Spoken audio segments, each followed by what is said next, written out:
திமுகவுடைய சரித்திரத்தை எடுத்திங்கன்னா ஆரம்பத்திலேருந்து ஒரு ஆள் பின்னாடி தான் போய் இவங்க வந்து ஆட்சியை பிடிப்பாங்க.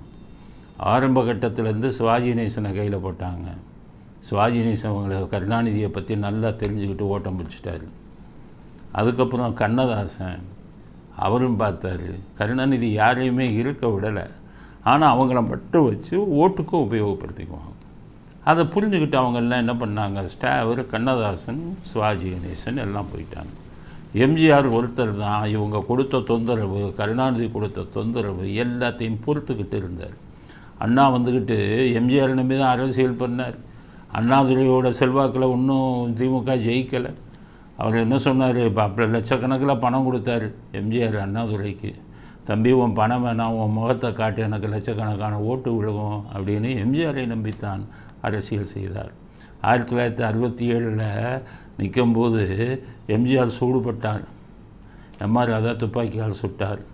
உடனே ஆஸ்பத்திரியில் இருந்த அந்த படத்தை போட்டு தெரு தெருவாக ஒட்டி தான் திமுககாரங்க ஆட்சிக்கு வந்தாங்க, அண்ணா உள்பட. ஆக இவங்களுக்கெல்லாம் தனிப்பட்ட செல்வாக்கோடு ஆட்சிக்கு வரல.